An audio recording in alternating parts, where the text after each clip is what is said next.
আমার বার্থডে বলে কথা আর আনিকা বাদন রোজা কাজ করবে না তা তো হতে পারে না। ওরা কিন্তু সহজে কাজ করতে চায় না, আর যে কোনো কাজ নিয়ে আসলে ওরা কিন্তু আমাকে করতে দেয় না।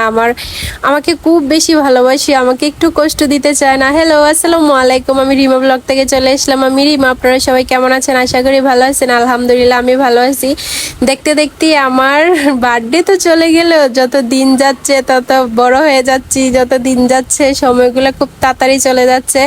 এই বার্থডেতে আমার খুব বেশি খুশিও লাগতেছে, আবার খুব বেশি কষ্টও লাগতেছে, কারণ আপনাদের ভাইয়া নাই। আর আমার এই বার্থডে থিমটা একদম সিলভার কালার ছিল।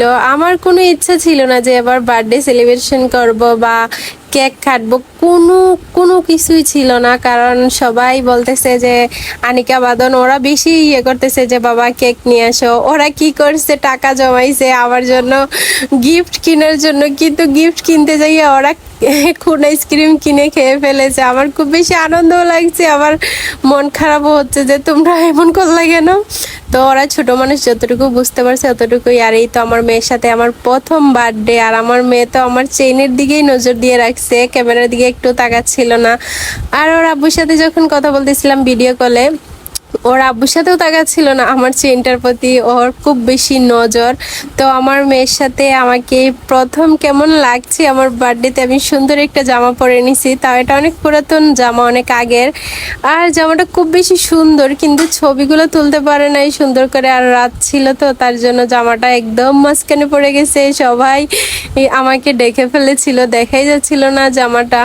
তো সবাই আমার জন্য দোয়া করবেন যাতে আমার নতুন জীবনটা, নতুন বছরটা সুন্দরভাবে কাটুক। তুকু নতুন জীবন, নতুন একটা বছর আসছে, নতুন একটা বছর যাতে অনেক অনেক ভালোভাবে কাটে। আর আমার দাদা কি পড়ছে জানেন? লুঙ্গি পড়ছে। বলছে যে না বাদন তুমি এখানে আসো, আমার লুঙ্গিটা দেখা যাচ্ছে। আমি বললাম দেখা যাক, তোমাকে ভাইরাল করে দিব। এরপরে ফারিস্তা এখান থেকে চলে যায়, কারণ আনিকা আর বাদনে কি করতেছে আমি নিজেও জানি না। আমি স্প্রেগুলা কিনে আনি নাই, আমার মেয়ে ভয় পাবে দেখে, কিন্তু ওরা যে কিনে আনছে এটা তো আমি জানি না। একটু পরেই দেখবেন আমার সাথে কি ঘটে গাইস। সত্যি আমি এটা আশাই করি নাই যে ওরা এত ফাইজলামি করবে। এই যে দেখেন দুইটা মিলে কি করতেছে, স্প্রে মেরে আমার মেয়েকে এখান থেকে সরাই ফেলছে, কারণ আমার মেয়ে তো অনেক ভয় পায় স্প্রে, তার জন্য স্প্রেটা আমার মেয়ের সামনে মারা হয় নাই। তো আমার বার্থডের সারপ্রাইজটা কেমন হইলো আপনারা অবশ্যই কমেন্ট করে জানাবেন। আমি তো অনেক বেশি সারপ্রাইজ হয়ে গেছি। ওরা স্প্রেটা আনছে, ওরা টাকা জমাই আনছে, ওরা টিফিনের টাকা জমাই আনছে, খুব বেশি আনন্দ লাগছে।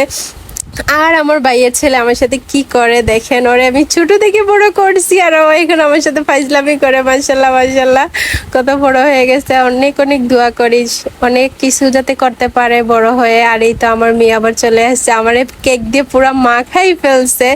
এই তো দেখেন আপনারা, শুধু দেখবেন বাদনে আমার সাথে কি করছে। আর তারপরে আমি আমার আম্মুরে একটু কেক দিয়ে দিলাম মুখের ভিতরে। আর রোজাও আমাকে কেক দিছে কিনা আমি বলতে পারি না, রোজা মনে হয় আমার কেক দেয় না, আনিকাকে একদম বড়াই ফেলছে। আর এই তো বাদনে আমাকে কি করছে, এই যে দেখেন গাইস, এটা কোনো কথা?